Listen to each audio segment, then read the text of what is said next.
Bueno, bienvenidos una vez más a este episodio de nuestro podcast conservador Pro América, Dios, Familia y Estados Unidos. La verdad con Karines Moncada, siempre invitándolos a que se suscriban, a que le den like, a que compartan estos episodios y sobre todo a que comenten. Vamos a generar conversaciones inteligentes y si tiene un amigo hater por ahí, compártaselo también, porque siempre es bueno. Bueno, mis queridos amigos, hoy vamos a decir que estamos celebrando el regreso de la grandeza a nuestra nación. Bajo el liderazgo del presidente número 45 y 47, Donald Trump, nuestras instituciones como el DOJ y el FBI, o sea, el Departamento de Justicia y el FBI, ha dejado atrás la era oscura de la persecución política selectiva. Ya no se usan como armas como contra conservadores, enemigos políticos o medios de prensa independientes que están defendiendo la verdad. En cambio, están cumpliendo su misión sagrada: proteger a las familias americanas, combatir el crimen real y restaurar la justicia ciega de los Founding Fathers, de los padres fundadores, lo que ellos soñaron, ¿no? Guiados por los valores pro Dios y pro vida. Recordemos que en la administración pasada, el DOJ, el Departamento de Justicia bajo Merrick Garland, parecía obsesionado con atacar a Donald Trump y a cualquier voz conservadora mientras se ignoraba amenazas reales, como lo es el tráfico humano y el crimen organizado. Pero ahora, con la Attorney General, la fiscal general Pam Bondi al mando, también tenemos a Kash Patel dirigiendo el FBI y hemos visto acciones concretas que están honrando el juramento constitucional. Casos emblemáticos como la acusación contra Leticia James por fraude hipotecario, los cargos contra James Comey por mentir al Congreso y la imputación de John Bolton por transmisión no autorizada de información clasificada, están demostrando que nadie está por encima de la ley. ¿Recuerdan lo que decía la izquierda? Nadie está por encima de la ley. Bueno, ni siquiera los que usaron el poder para la cacería de brujas contra Donald Trump, contra medios conservadores y personas que pensaban diferentes a ellos. ¿Y qué decir de los éxitos del FBI? La operación Grayskull ha rescatado a 5,000 niños de redes de tráfico humano y ha arrestado a 28,000 criminales violentos, protegiendo a los inocentes como Dios manda. Además, desmantelaron una red rico de apuestas de la NBA, arrestando a 31 personas involucradas, incluyendo jugadores como Terry Rozier. Esto contrasta con la indiferencia de la era Biden, donde las fronteras abiertas alimentaban el caos. Hoy vamos a entrevistar a un experto abogado fiscal y constitucionalista para profundizar en estos temas y vamos a explorar cómo estas reformas han devuelto el rule of law, honrando la Constitución y priorizando America First, el América primero. Así que prepárense para este programa. Y siempre decimos, que Dios bendiga a América, que Dios bendiga a la familia y a los patriotas que luchan por esta gran nación. Esto es La Verdad con Karines Moncada.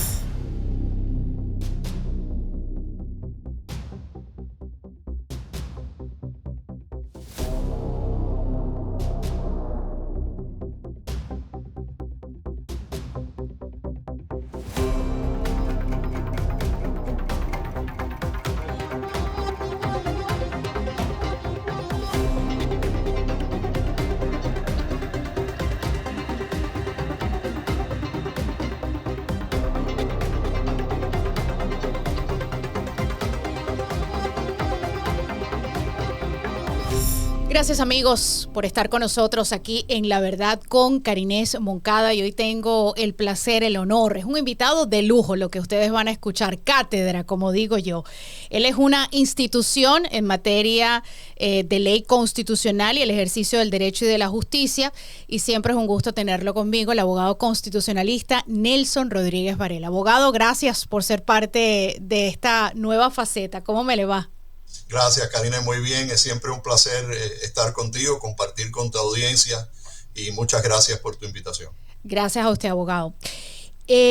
Vamos a comenzar con los cambios, ¿no? Estamos viendo varios procesos andando de los cuales vamos a hablar más adelante, pero ¿cómo ve usted el Departamento de Justicia, el FBI? Usted y yo somos personas que respetamos profundamente las instituciones y siempre en el pasado habíamos hablado de cómo todo depende quién está en la administración, quién está en la Casa Blanca. Lo que lleva esta administración son 10, 11 meses. ¿Ve usted una transformación a favor del sistema judicial? ¿Estamos regresando? ¿Hay una restauración institucional de la manera que lo ve usted? Bueno, siempre la justicia en los Estados Unidos tiene una relación a quién es el jefe del Ejecutivo. En este caso, el jefe del Ejecutivo, siendo el presidente Donald Trump, presenta una marcada diferencia a la institución anterior, a la presidencia anterior. La presidencia anterior se caracterizó por perseguir al presidente Trump, perseguir a las personas en la órbita del presidente Trump. Se hicieron muchos encauzamientos importantes, motivados políticamente. Yo creo que eso fue obvio, primeramente contra el propio presidente Trump. Nunca se había visto el uso del Departamento de Justicia de una forma tan ofensiva contra un oponente político como los encauzamientos contra el presidente Trump que ocurrieron durante la administración Biden y ocurrieron durante la administración Biden a raíz de las presiones de muchas personas que estaban por encima de él, como el propio presidente Obama, que es claro que tenía cierto control sobre las cosas que se estaban haciendo en la Casa Blanca. Vimos encauzamientos contra personas como Michael Flynn, que es un individuo que era un gran patriota y fue un gran patriota defendiendo este país de una forma correcta. Fue un hombre justo, un hombre que dedicó su vida a ser un gran militar y fue al final encauzado, básicamente acorralado por el FBI, basado en conversaciones que puede haber tenido con el propio Comey, circunstancias muy complicadas, y acabaron destruyéndole la vida a un hombre que es un patriota americano. Y todo eso pues obviamente mandaba una señal muy fea al mundo y yo creo que creó un desgaste importante a la percepción de la justicia y de las instituciones en general por parte del pueblo americano. Yo siempre digo, y muchas personas también lo dicen, y no soy solamente yo, la justicia solamente existe si el pueblo cree en las instituciones. Si el pueblo cree que existe justicia, entonces la hay. En la medida en que la justicia se haya empezado a utilizar durante aquella administración para perseguir oponentes políticos, pues entonces se crea un problema muy serio con respecto a la imparcialidad de esa justicia. Y entonces yo creo que eso le hizo demasiado daño a la justicia. Obviamente, cuando el péndulo empieza a pasar para el otro lado con la elección del presidente Donald Trump, que se empiezan a ajustar ciertas cosas de personas que tiraban piedras viviendo en casas de cristal, personas que disparaban contra el presidente Trump sabiendo que ellos mismos estaban en posiciones comprometidas, ya sea porque estaban violando la ley ellos mismos, porque estaban abusando del Departamento de Justicia. Entonces ahora estamos viendo esencialmente la otra cara de la moneda. Yo creo que es para cada cual evaluar si eso está correcto o no y evaluar cuál es su percepción de justicia.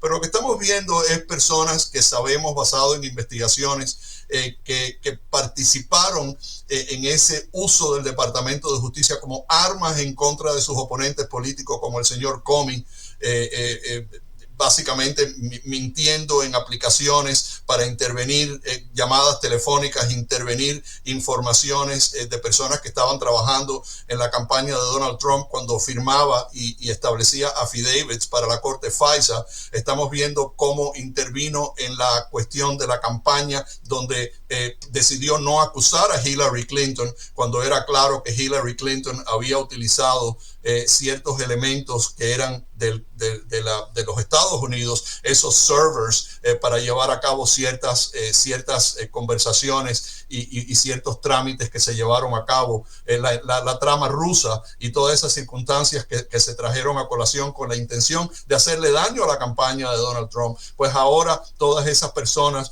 como el señor Comey, ciertas otras personas también que en este momento probablemente también están bajo investigación, estamos viendo que el péndulo ahora les está tocando. ¿Por qué? Porque si vives en casa de cristal y tú se supone que seas el estandarte más alto de la justicia norteamericana, tienes una obligación de ser imparcial con respecto a la justicia. No te puedes doblar. Entonces, si te doblas, van a haber repercusiones. Y eso fue lo que ha ocurrido con el caso de Comey. Yo no estoy diciendo que el caso de Comey sea un caso fuerte de la manera que ha sido acusada por la fiscal Halligan en el distrito de Virginia. Yo creo que ese caso va a ser un poquito complicado de llevar a cabo. Igual que cuando acusas a un presidente o acusas a un dignatario importante de los Estados Unidos, siempre va a haber una polarización política. Siempre la política y las creencias de las personas van a impactar la decisión de ese caso. Yo creo que ese caso presenta problemas técnicos jurisprudenciales, problemas técnicos procesales y problemas con la evidencia que a lo mejor en los otros dos casos que estamos viendo en este momento no existen así. Estos son definitivamente casos emblemáticos, prosecución del Deep State, y como dice usted, quien tiene techo de cristal quizás no debería estar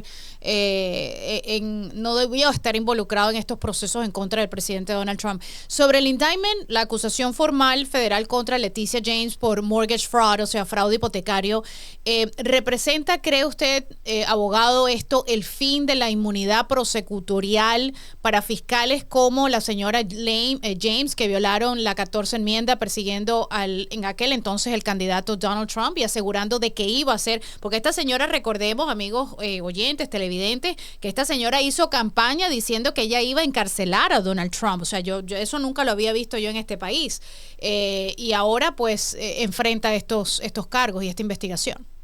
Bueno, Leticia James, yo creo que, primero que nada, para contestar la primera parte de la pregunta, yo creo que la inmunidad que poseen los fiscales, yo creo que es importante para que los fiscales puedan desempeñar su función de acuerdo a los parámetros de la ley. Yo creo que en la medida en que las investigaciones se lleven a cabo de una forma justa, que respondan a los parámetros de justicia, que esas investigaciones no tengan un propósito político o un ánimo en contra de personas y estén basadas totalmente en la evidencia, tiene que haber un grado de inmunidad para los fiscales. El problema con Leticia James no es un problema de que se haya eliminado esa discreción que tienen los fiscales o esa inmunidad que tengan los fiscales. La inmunidad, al igual que todos nuestros derechos constitucionales, no son ilimitados. Esa inmunidad termina donde empiezas a violar la ley. Y tú desde el principio, cuando estás corriendo para ser la fiscal en Nueva York, estás sacando la bandera de que tú vas a perseguir a una persona en particular, sea Donald Trump o sea cualquiera, para lograr un propósito político de salir electa. Y después, cuando sales electa, cumples con las promesas de tu campaña, que no fueron arreglar ciertas cuestiones que tienen que ver con el crimen, todas las cosas naturales que los fiscales tienen que hacer y en lo que se tienen que enfocar, sino que te vas a enfocar en una persona en particular y que lo vas a perseguir hasta el fin del mundo y que lo vas a encauzar. Eso demuestra un selectivismo, un ánimo personal contra una persona que cae muy fuera de lo que deberían de ser las pautas que gobiernan la inmunidad de un fiscal. Es obvio que ese encauzamiento fue un encauzamiento personal. Ella lo dijo en un estado donde eso coge tracción, donde personas odian al presidente Trump en su mayoría y estaban dispuestos a elegir una fiscal que iba a perseguir a este señor por motivos políticos, invalidar su campaña, destruir su nombre, destruir su compañía, y todos esos elementos caen fuera de lo que la ley debería de proteger a un fiscal con respecto a cuando tú vas a encauzar a una persona. Los encauzamientos tienen que estar basados en evidencia que sea admisible, respetando las garantías procesales de las personas, y tiene que ser ciega. Tú no puedes escoger personas desde el punto de vista legal y buscarle cosas que puedes utilizar o puedes malversar teorías legales para hacer caber una pieza redonda en el hueco cuadrado. para tú poder lograr un encauzamiento contra una persona que sirva a tus motivos políticos. Y desde ese punto de vista eso está mal. Claramente, de la manera que el sistema de los Estados Unidos está diseñado, cuando tú como presidente puedes nombrar a la fiscal, puedes nombrar a otros fiscales en los diferentes distritos, como la fiscal Leticia James puede nombrar a sus alternos, puede decidir cuál es la política con respecto de ir a gran jurado, qué casos llevar y qué casos no llegar. Todo eso va a responder también y cabe un análisis político porque es la propia política la que motiva la nominación y la decisión de quiénes son los jueces, quiénes son los fiscales, y eso es algo que solamente se puede proteger con un sentido muy fuerte de cuál es la función de los fiscales, porque siempre va a caber el tema político. Cuando el juez es nombrado por el presidente Trump, entonces va a estar a favor del presidente Trump. Si fue nombrado por Biden, va a estar a favor de Biden. Si este fue el jefe del FBI bajo la administración de Biden, pues entonces va a actuar de esa forma. Eso solamente se resuelve con integridad, con seriedad.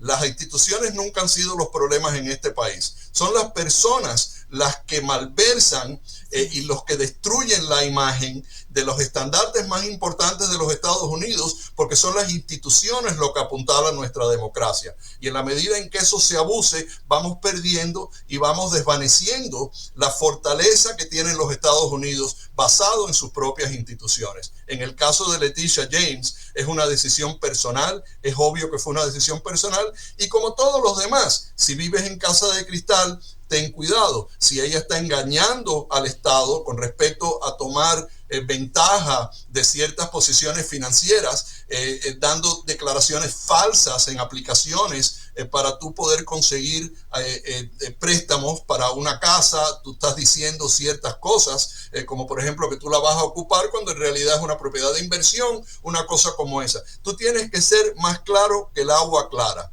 Cuando tú eres un fiscal, tú tienes que llevar y tú tienes que montar el caballo blanco. Tú tienes que estar buscando el beneficio de las personas en el estado donde tú estás ejerciendo por encima de los intereses tuyos. Cuando tú pones los intereses tuyos por encima de los intereses a las personas que tú sirves, tú no eres un fiscal que te mereces la protección constitucional que se merecen los fiscales en términos de la inmunidad que mencionaste.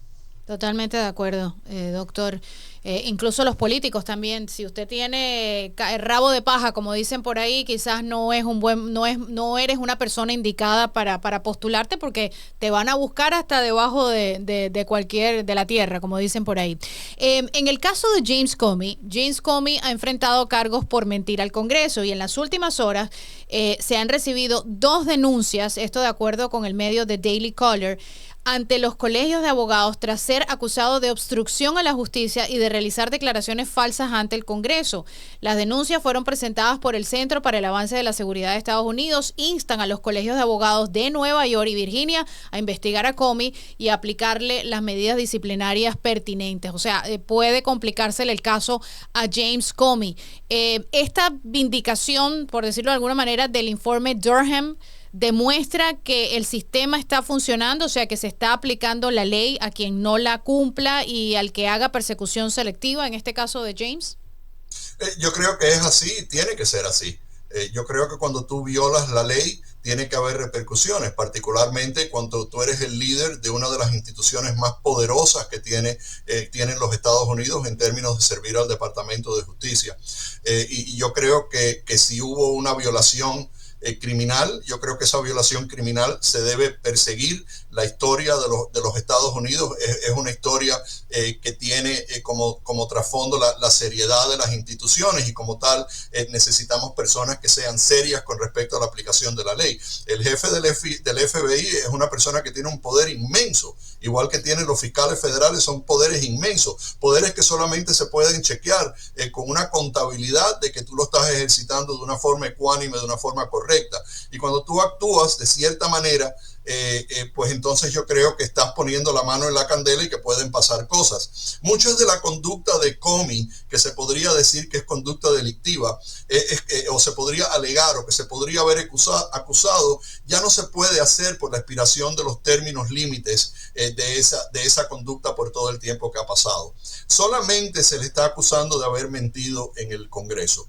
a raíz de las preguntas que le hicieron con respecto a si él había autorizado a alguien en el FBI a que haya dejado filtrar informaciones con respecto a la investigación de Hillary Clinton. Y eso era lo único que realmente podían traer contra él. Y yo creo que eso es el caso más flojo que se podía traer contra él, porque realmente ya todo lo demás había expirado y habría que ver un análisis de los fiscales que podrían haber llevado otros cargos frente al gran jurado si existiera tiempo. Pero enfocándonos solamente en este caso, yo creo que este caso presenta diferentes problemas para el gobierno. Yo no creo que es un caso extremadamente sólido y estoy de acuerdo con la visión de algunos de los otros expertos que han analizado este caso.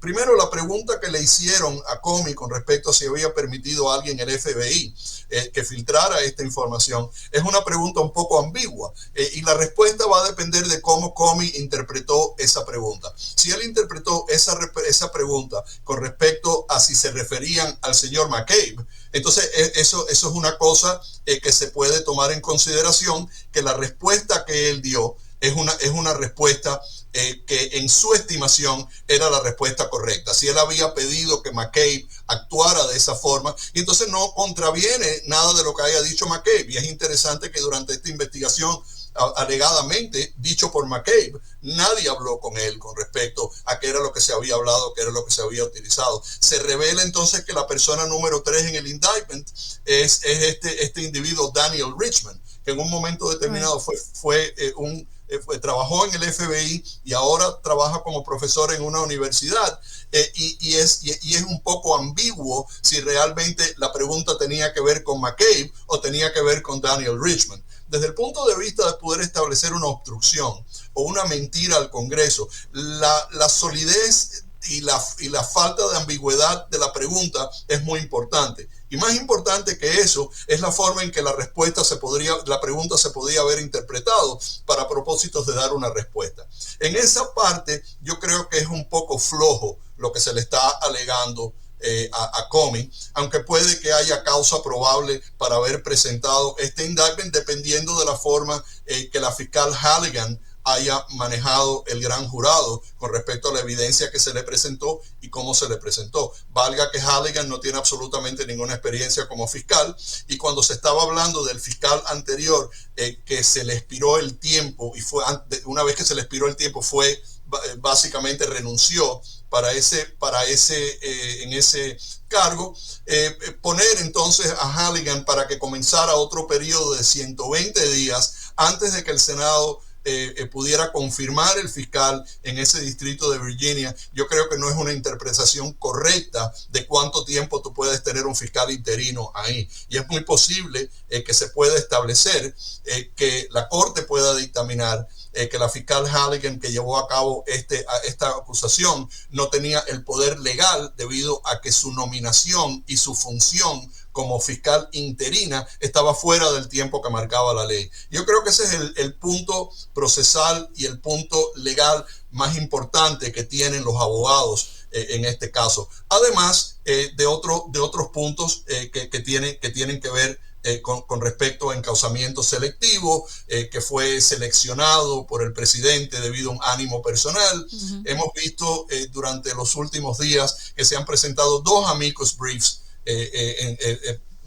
avalando la posición de la defensa, todos firmados por más de 100 ex fiscales y personas que trabajaron por el Departamento de Justicia para ejercer presión sobre el juez, para tratar de demostrar y suplementar y fortalecer la posición de la defensa de que esto es un encausamiento selectivo, que es un encausamiento vengativo por parte de los fiscales, y obviamente eso es algo que está protegido también por la Constitución. Eso sin llegar a los méritos del caso. Veremos si el caso llega a sus méritos basado en esas decisiones, con la aclaración de que los fiscales tienen amplia discreción con respecto a decidir cuáles son los casos que se van a encausar, de qué forma se va a manejar el gran jurado, por lo menos de forma preliminar. Y las cortes tienen muy poca discreción y muy poca autoridad para poderle decir a un fiscal cuáles son los casos que tienen que encausar y cuáles son los casos que no, ausente violaciones problemáticas de Constitución como la que hemos hablado con respecto a estos 2 temas. Hablando sobre el tema de John Bolton, el indictment, la acusación formal de John Bolton por transmisión no autorizada de información clasificada. ¿Viola esto el Espionage Act, o sea, la ley de espionaje que ignoraron contra Hillary Clinton? ¿Cómo ve usted este caso? Yo creo que esa es la decisión crucial, ¿no? Si esto viola el acto de espionaje. Yo creo que el caso de John Bolton responde a una dinámica un poquito diferente a los otros dos casos que hemos mencionado, al caso de Letitia James y al caso de James Comey, porque estos casos que tienen que ver con el Anti-Espionage Act son casos que tradicionalmente se han perseguido aquí en los Estados Unidos basado en ese estatuto, y habría que ver si realmente ese caso tiene los méritos necesarios en términos de la evidencia que se podría presentar, porque este es un caso que se llevó a cabo utilizando los métodos tradicionales de investigación, donde investigaron el caso, hablaron con personas, tienen testigos, fueron a la casa de John Bolton, confiscaron ciertas informaciones, tienen en posesión las notas que John Bolton supuestamente le mandó a sus familiares para que revisaran antes de que se fueran a someter para una revisión final al quien iba a publicar el libro y que al final lo publicó. Sabemos que hubo un poco de tensión entre la administración y ese libro en términos de cuáles eran las informaciones que se podrían revelar con respecto a eso, y si en efecto John Bolton, teniendo la autoridad y la discreción basado en el clearance que tenía, el permiso que tenía de tener acceso a las informaciones más secretas de los Estados Unidos durante su función en la administración, si esa información que él compartió era información que estaba protegida, era información clasificada dentro de la definición del estatuto, y si él la compartió con personas que no estaban autorizadas a tener esa información, a manejar esa información, a tener acceso a ella, ya que esa información responde a ciertos otros parámetros. Ahí hay que hacer un análisis de cuál es la información, qué es lo que se entregó, qué es lo que la fiscalía tiene ahora que hacer, proveerle a la defensa en términos de cuál es la información que ellos se refieren, cuál es la información que John Bolton haya compartido con respecto a eso. Obviamente se le considera inocente hasta el momento en que la fiscalía pueda ganar ese caso con evidencia contundente o John Bolton se declare culpable, lo que yo creo que no va a suceder. Al final es una verdadera lástima que una persona con la trayectoria de John Bolton se vea en este tipo de situación, y yo lo que esperaría con John Bolton es ver cómo el caso se desenlaza. Yo me atrevería a decir que tal vez si el libro que publica John Bolton haya hablado bien del presidente o de otras personas en la administración, si esto hubiera sucedido. Y volvemos a lo que hablamos anteriormente. Siempre hay un elemento político, siempre hay una tendencia política cuando el pueblo va a analizar si el encauzamiento es político, si el encauzamiento fue motivado por ánimo, por cualquier otra circunstancia, porque es el presidente de los Estados Unidos el que nombra el secretario de Justicia, el que nombra ciertos jueces, ciertos fiscales, responden a esa dinámica política. Y cada cual puede hacer una determinación política, pero lo que falta muchas veces es el análisis legal.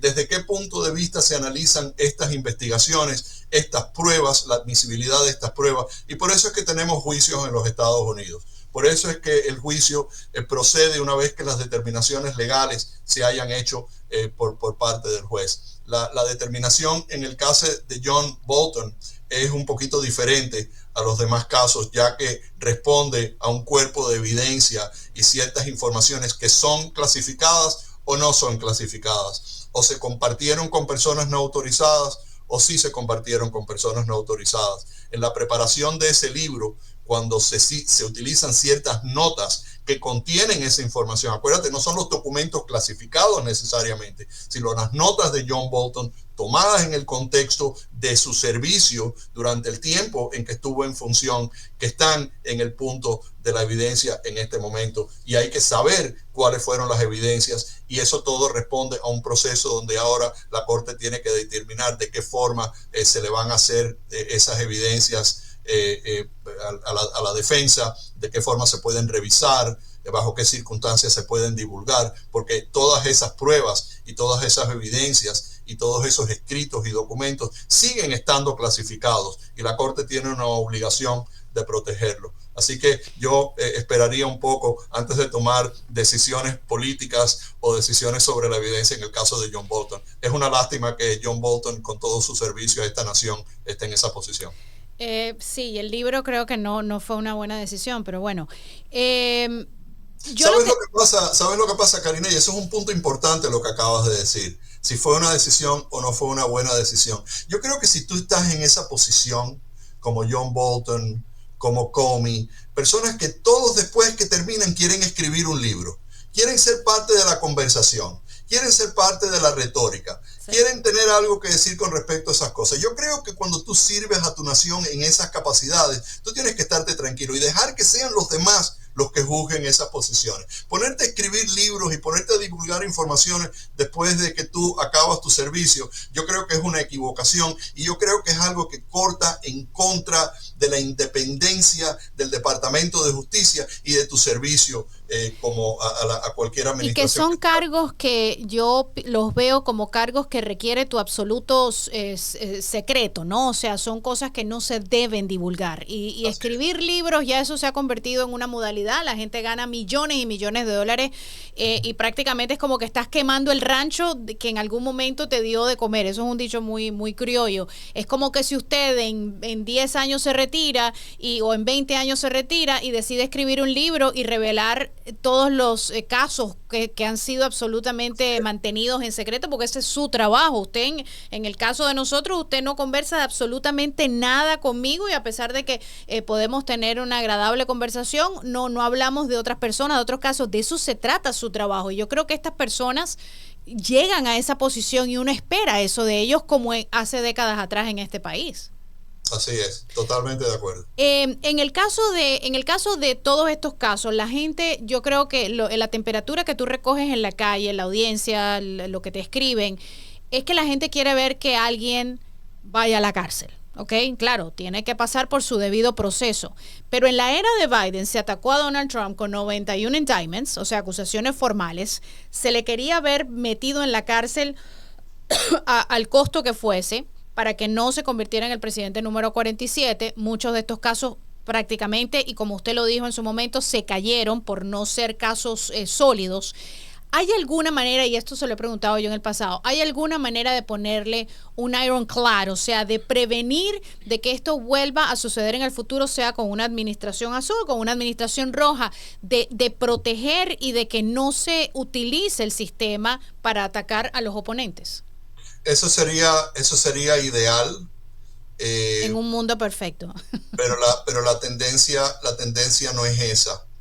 En cuanto a la administración anterior abrió esa caja de Pandora de acusar al presidente Trump y de perseguir a las personas que estaban alrededor del presidente Trump, en la órbita del presidente Trump, ya sea en su administración, en su campaña, su propia familia, su compañía, su nombre, su prestigio. Yo creo que han dejado que saliera el genio de la botella. Y yo creo que es muy difícil forzar que el genio de la botella vuelva a meterse dentro de la botella. Eso nada más que sucedía en I Dream of Jeannie, aquel programa de hace muchos años donde de vez en cuando salía Jeannie de su botella. Uh-huh. Pero ahora tenemos un problema muy grande con respecto a eso, porque ahora tenemos encauzamientos que responden a ese mal uso del poder ejecutivo con respecto al manejo del Departamento de Justicia para perseguir a enemigos políticos. ¿Y quién dice que después de que el término del presidente Trump no termine, venga la próxima administración con odio en sus ojos y en su corazón para perseguir enemigos políticos de nuevo en una potencial segunda administración demócrata, si es que lo logran, o en alguna administración demócrata que venga por ahí, porque si la historia de los Estados Unidos nos demuestra algo, es que el péndulo va para la derecha y después va para la izquierda. Desafortunadamente el péndulo está yendo muy para la derecha y muy para la izquierda a raíz de todo este conflicto que hay que es un conflicto político, enardecido también por la forma en que la prensa liberal cubre todos estos temas políticos, y hemos visto cómo muchos de ellos han caído, cómo estamos viendo que hay cambios con respecto a esas entidades de prensa delegado, donde no paran de echarle leña al fuego. Así que yo no sé qué es lo que va a pasar ahí, pero sería muy feo, porque este podría ser el principio de cómo nos vamos pareciendo más y más a nuestros países, donde las administraciones nuevas juzgan a las administraciones previas. Yo he dicho, no creo que se deben encausar en los Estados Unidos presidentes, no creo que tenemos que rebajarnos a la posición de muchos de nuestros países que han acabado con democracias sólidas importantes, como la que han ocurrido en Venezuela, en otros lugares constitucionales donde han habido leyes que supuestamente prevenían eso, pero el abuso, la corrupción, o sea, ¿qué corrupción más grande que tener a tu hijo sentado en función en una compañía de energía en Ucrania, cuando tu hijo no tiene absolutamente nada que ver con eso, donde hay dinero que está pasando de manos que tienen que ver con la familia Biden? Y todo esto no me lo estoy inventando yo. Esta es información que ha salido a través de órdenes de comparecencia y órdenes de producción del Congreso de los Estados Unidos. Esa investigación fue reportada donde encontraron todos esos trámites. ¿Y qué ha pasado con todo eso? Esa corrupción es lo que fomenta la necesidad de perseguir esa corrupción. Y cuando persigues esa corrupción, mucha gente lo ve como un encauzamiento político, cuando en realidad lo que tienes es que limpiar la casa. Cuando limpias la casa usando el Departamento de Justicia y la gente empieza a catalogar esos esfuerzos como esfuerzos políticos, acabas con el balance de la justicia, con la percepción de la imparcialidad de la justicia como debería de ser, y empezamos más y más, especialmente cuando ciertos miembros de la prensa empiezan y de los medios sociales y toda la cantidad de personas que tienen sus programas hoy en día en YouTube y en otras partes, que empiezan a revolver el caldero del odio y de la discordia con respecto a esas decisiones que se tienen que tomar. O sea, porque dejar las cosas como estaban también es ignorar que esas personas están por encima de la ley. Entonces, estás por encima de la ley, entonces porque estás por encima de la ley. Y si los encausas porque hicieron algo malo, entonces los estás encausando por motivos políticos. Esa es la discordia en la que el gobierno de los Estados Unidos no se puede meter.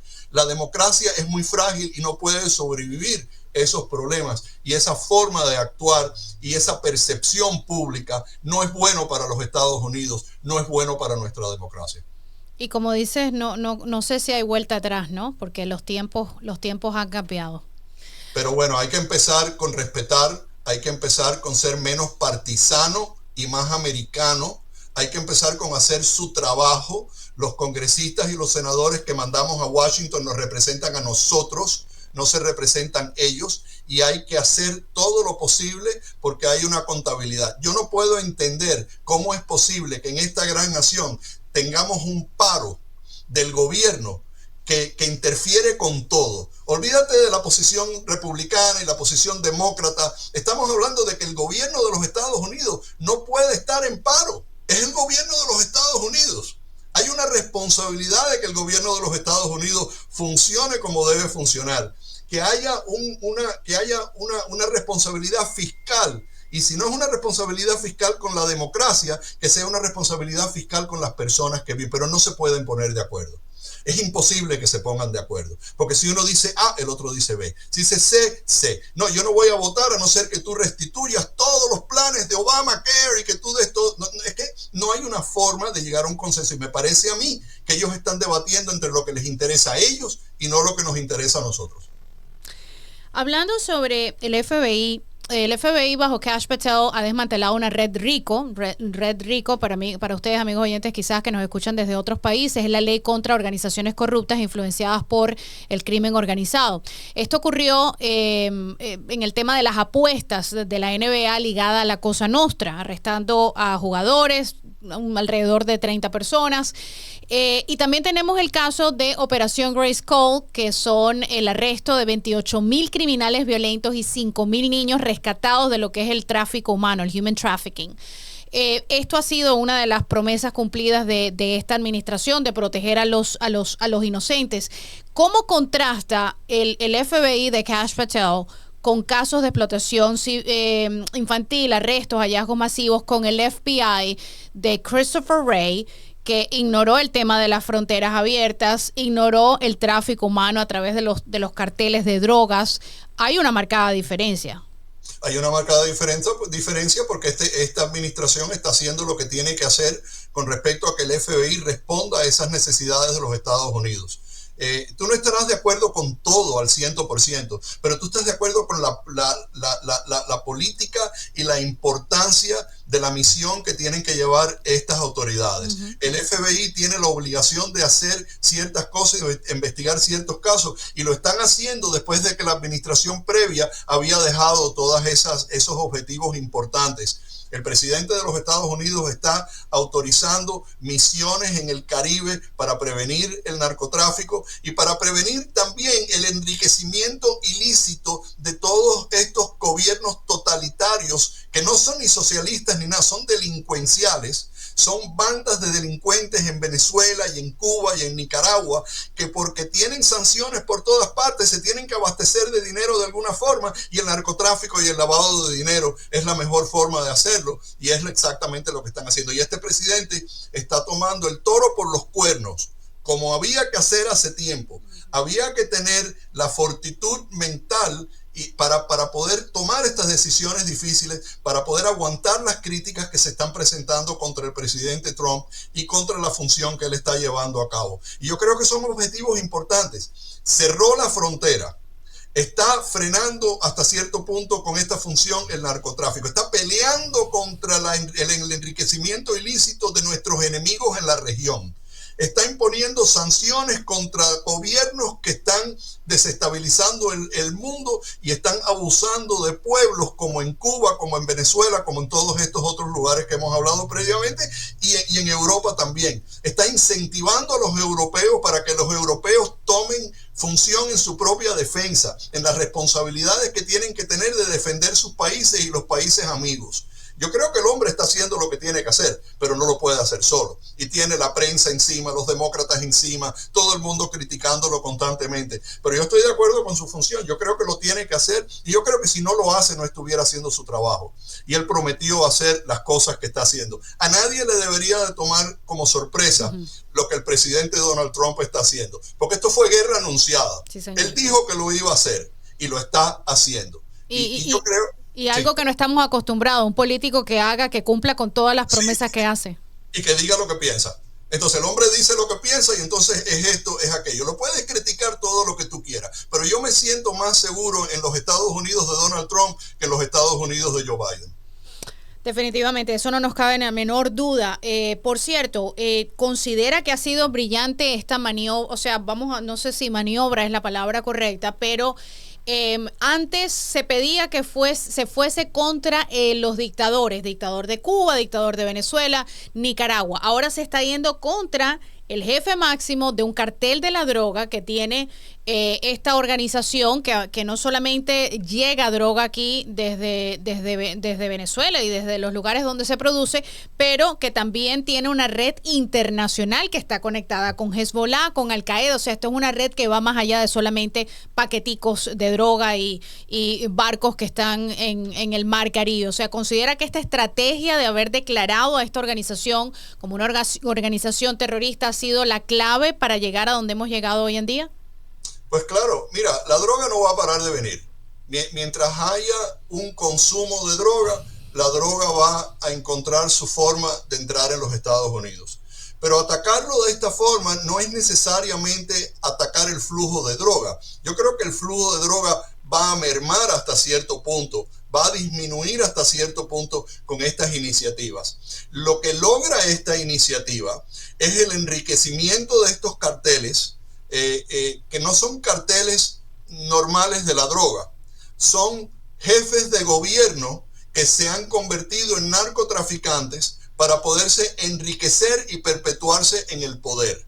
Y entonces, como eso está ocurriendo, no solamente estamos viendo que las drogas están entrando en los Estados Unidos y que están dañando el país, sino que estamos viendo que ese propio negocio de droga está resultando en el fortalecimiento de regímenes en nuestro hemisferio que no tienen absolutamente ninguna razón ni ninguna legitimidad, y lo vemos todos los días, que oprimen a la gente, que acaban con los derechos constitucionales, que se enriquecen a través de la violencia, a través del narcotráfico, a través del encarcelamiento de opositores políticos sin razón, y estamos viendo que está resurgiendo ese afán por destituir a estas personas. Porque tú no me puedes decir a mí que Maduro es el presidente de Venezuela. Maduro perdió una elección, perdió un montón de elecciones previas porque las manipuló como el delincuente que es. Y estamos llevando a cabo ahora una función donde identificamos a Maduro como el jefe del cartel de los soles.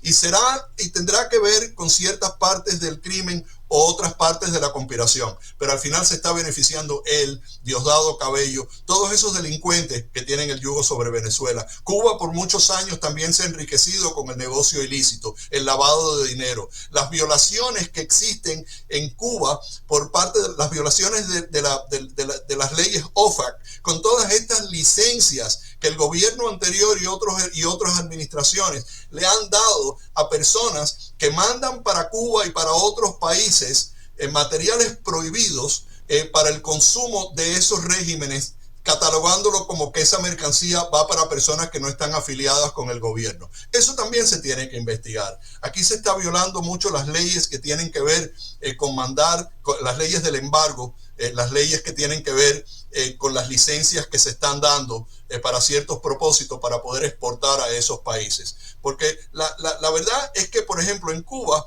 no hay una industria que esté en manos privadas, que tenga la habilidad de comprar la cantidad de contenedores de mercancía que se están mandando desde los Estados Unidos para Cuba. Todo eso es mentira. Toda esa gente son testaferros del gobierno de Fidel Castro, de Raúl Castro. Y con ese cuentito se están mandando automóviles, se están mandando materiales de construcción, materiales médicos, para el enriquecimiento del régimen.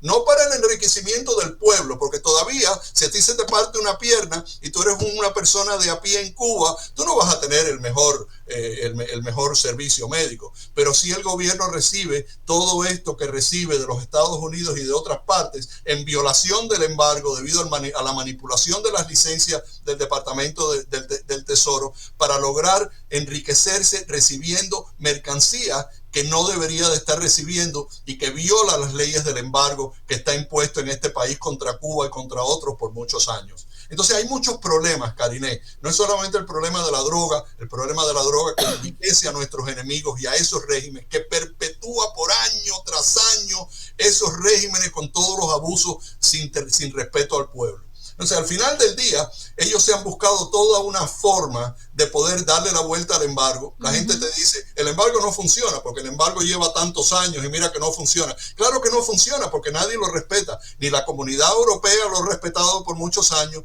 ni los propios americanos propiciando esas licencias cuando sabían y deberían de saber que le están dando la vuelta. Que si le estás vendiendo con esta licencia enseres de construcción a un MIPYME.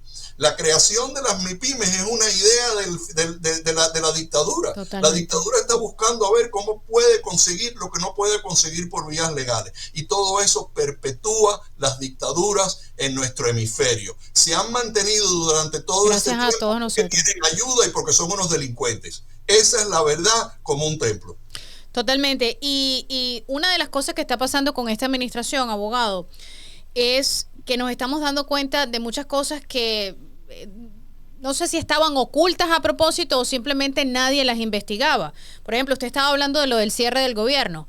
Y el cierre del gobierno nos ha dejado saber que hay 48 millones de personas que reciben food stamps y muchos de ellos son ilegales. Muchas de esas personas no tienen derecho a recibir los food stamps. Muchas personas tienen capacidad para trabajar y no lo están haciendo. O sea, hemos creado una sociedad donde dependen del gobierno, lo han fomentado.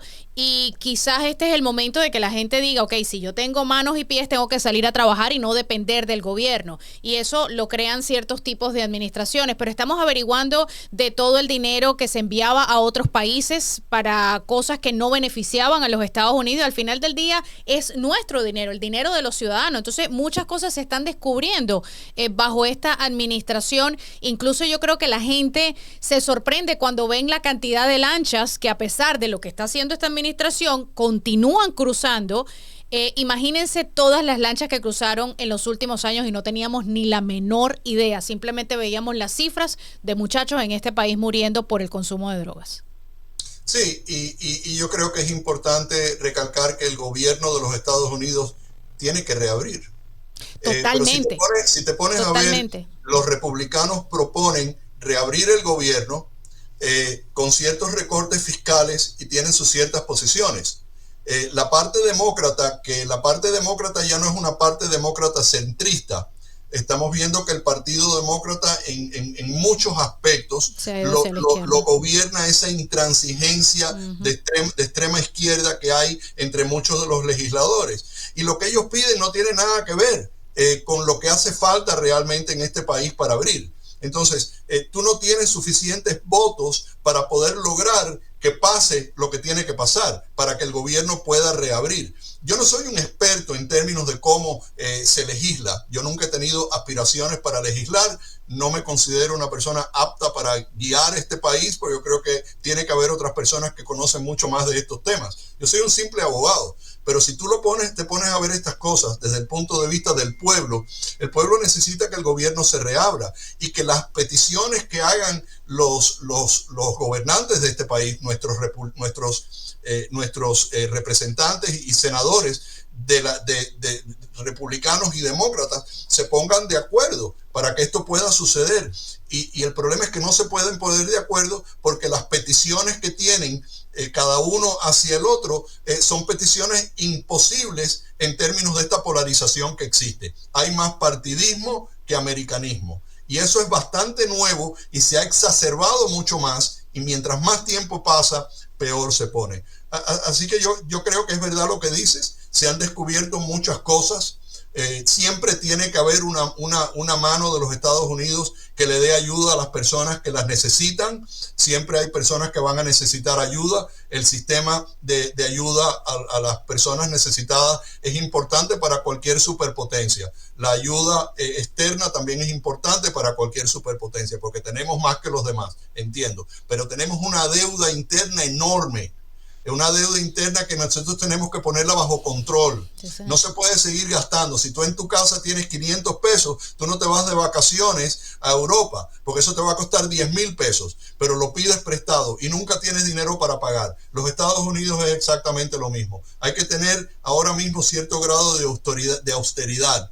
Tenemos que ver las cosas desde ese punto de vista. Y para mí, yo creo que nuestros legisladores deben de verlo de esa forma, crear acomodaciones para que esto pueda abrir dentro de un marco de austeridad fiscal, donde el gobierno pueda eventualmente tomar control de sus finanzas para que pueda existir este gobierno, para que pueda existir un país como los Estados Unidos, porque realmente de la forma que vamos a acabar con todo esto en los próximos 20, 25 años. Yo no sé qué es lo que va a haber, pero bueno, no luce bien. Constitucionalmente hablando, ¿cree usted, abogado, que la administración actual está cumpliendo con el oath, con el juramento de defender la Constitución y dándole prioridad a lo que es la vida, la libertad y la familia en este país? Yo creo que sí. Yo creo que eso es lo que están promoviendo, pero yo creo que la familia, yo creo que esos valores básicos, no necesitamos una administración que lo promueva. Nosotros necesitamos que nuestra familia sea una familia como debe ser, por nosotros mismos. Tenemos nosotros que valorarnos. Tenemos nosotros que tener el valor y tenemos nosotros que tener la mentalidad de familia, la mentalidad de ser honestos y serios, de ser más americanos que partidistas. Y eso lo repito varias veces, pero yo creo que eso es muy importante. Somos primeramente americanos. Nosotros no tenemos que responder a partidos. Nosotros tenemos que responder a lo que los Estados Unidos siempre se ha caracterizado: familia, trabajo, nuestros militares, nuestros policías.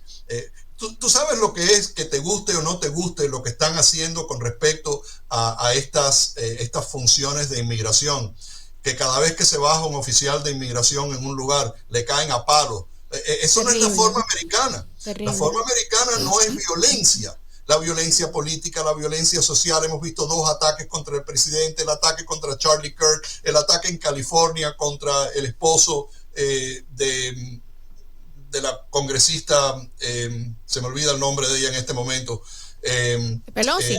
Demócrata, Pelosi, el esposo de Pelosi, el fuego que le hicieron en la casa al gobernador. Estamos viendo que estamos pasando la página para un antiamericanismo, para una violencia. Peligrosísimo. Es bien peligroso todo lo que está ocurriendo. Y si estuviera ocurriendo todo esto en ciertos sectores nada más, pero está ocurriendo por todas partes.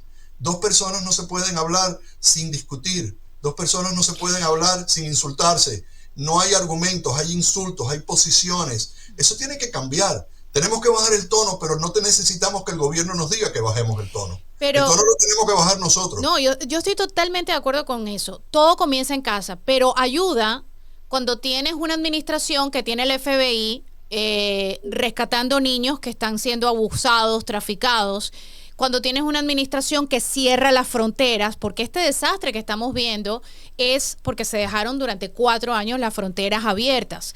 Y también está trabajando en el tema de la ideología de género, de no permitir que le inyecten toda esta ideología de género a los niños en las escuelas. O sea, hay 2 administraciones claramente diferentes. Una que promovía las cirugías de mutilación de niños, promovía o decía que no estaba entrando nadie por una frontera, versus esta administración que está diciendo, hey, con los niños no te metas. Si tú de adulto quieres ser planta, planeta o lo que te dé la gana, felicidades, pero hazlo en tu edad adulta, cuando tengas supuestamente madurez en el cerebro. Mucho de lo que estamos escuchando con lo de Charlie Kirk fue precisamente por todo esto que le inyectan, este izquierdismo que le inyectan en la cabeza desde chiquiticos, y cuando llegan al college son, tú sabes, unas personas energúmenas. Entonces ayuda cuando la administración trabaja en pro de restablecer esa grandeza de los Estados Unidos, que es la América que usted y yo tenemos años viviendo.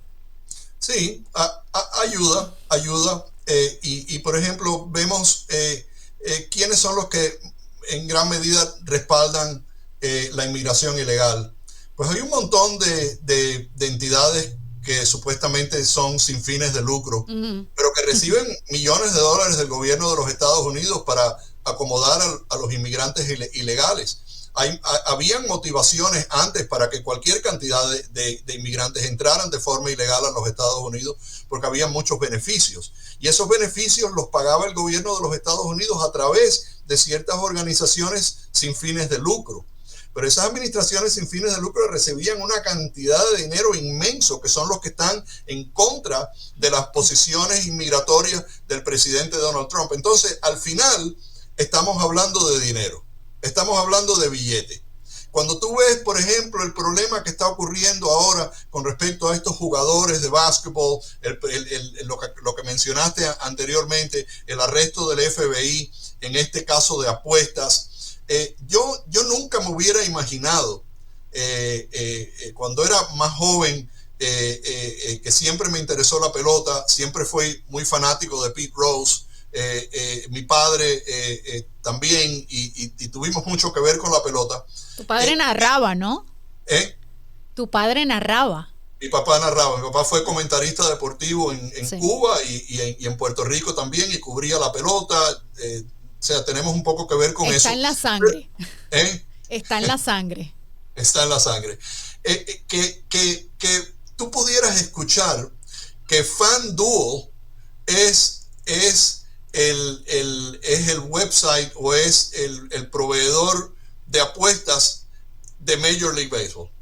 Que tú estés entrevistando a un jugador de básquetbol y en el micrófono tú tienes el sponsor, que es una compañía que toma apuestas. Las apuestas se han convertido en patrocinadores de la liga profesional de pelota, de básquetbol, de fútbol, de hockey. Hoy en día todos los estadios tienen que ver con eso. muchísimas personas apoyan todo eso. Entonces tú suspendes a una persona como Pete Rose y no lo dejas participar en béisbol. Es verdad que cada jugador y cada persona que tiene que ver con un equipo y participa en una liga profesional de pelota no puede participar en gambling.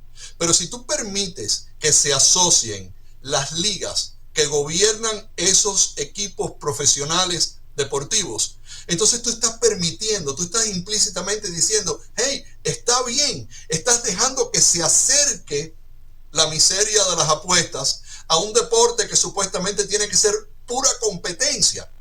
Entonces, ¿de qué manera tú puedes tener la cara de decir, como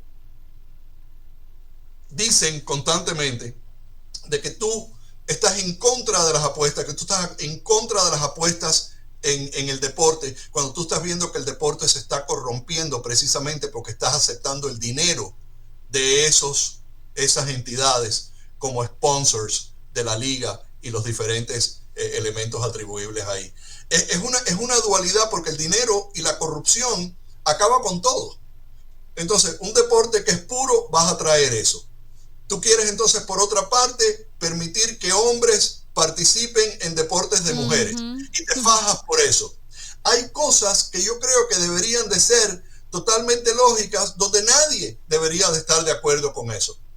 Pero hay mucha corrupción en términos de dinero, hay mucha corrupción en términos sociales, hay mucha corrupción en la forma en que las personas, debido a sus intereses personales, están dispuestos a poner en riesgo instituciones importantes que son ejemplos para los muchachos y ejemplos para la nación y para otras personas. Hay que organizar las prioridades, hay que determinar qué es lo que está correcto y lo que no está correcto. Hay que defender ideas y no personas. Hay que defender el país y no partidos. Me recordaste ahora hablando de los hombres participando en los equipos de mujeres. Hace poco, no mucho tiempo atrás, estaba yo con mi hija, una niña pequeña, y estaba yo en un baño de un lugar y me enfrenté a lo que a muchas personas le ha ocurrido en este país, y es que se encontraron con un hombre vestido de mujer fue una cuestión de fracción de segundos. Mi hija fue la que se dio cuenta en ese momento, sale del baño, pero me sentí tan incómoda porque fue cuestión de segundos, literalmente, abogado. Y yo dije, ¿cómo se sentirán estas niñas que durante los últimos años se han tenido que enfrentar no solamente a competir con gente que físicamente están construidos de una manera diferente? Dios nos hizo totalmente diferentes al hombre y a la mujer, pero además tienes que estar en un locker desvistiéndote, vistiendo, o tener que yo mirar la figura de un hombre porque el sistema los está dejando participar. Para mí fue cuestión de segundos y me sentí extremadamente incómoda, sobre todo porque estaba sola con mi hija en un baño. ¿Y cuánto no han luchado las mujeres en este país para poder votar, para poder tener igualdad en el trabajo, para poder tener sus ligas deportivas, para tener su participación en competencias de college, para tener sus ligas profesionales, como estamos viendo la Liga Profesional de Básquetbol de Mujeres? Estamos viendo que ya hay mujeres que son oficiales y referees en el fútbol, en el básquetbol, en la pelota. Subió una mujer ahora al crew de árbitros y de umpires en la Liga Profesional de Béisbol. Estamos viendo que las mujeres han peleado mucho para poder competir en su nivel, y entonces ahora lo vas a dañar permitiendo que hombres hagan eso. Hay mujeres que están de acuerdo con la igualdad de género, que promueven la idea de que una persona transgénero pueda participar en una liga de mujeres siendo hombres. Y yo creo que eso es un insulto a todos los sacrificios que han hecho las mujeres a través de los años, a todo lo que han tenido que luchar y pelear para lograr esa igualdad. Y yo creo que es completamente inconsistente cuando tú eres un liberal en este país y estás abogando por los derechos de un transgénero hombre que pueda participar en competencias femeninas. Yo creo que eso es totalmente inconsistente con la idea de igualdad de género, porque igualdad de género significa que las mujeres tengan su participación en sus deportes, que las mujeres tengan el beneficio de poder tener una competencia que sea legítima dentro de sus condiciones como mujeres. Y yo no entiendo a veces cómo la gente puede abogar por los derechos de transgénero de participar, pero también abogar por los derechos de las mujeres de tener y de lograr. Eso no tiene absolutamente es incongruente totalmente. Entonces hay una confusión enorme de lo que es correcto y de lo que no es correcto, de reconocer sacrificios y no reconocerlos, de echar a perder años de pelea por parte de las mujeres para lograr los beneficios que han tenido, a cambio de estar de acuerdo con un movimiento social relativamente joven, manipulado por la izquierda y por personas que no les interesa absolutamente el deporte ni les interesan los sacrificios de las mujeres. Eso para mí es increíble y no lo puedo justificar y tampoco lo puedo entender. Estamos en una situación muy difícil de corregir.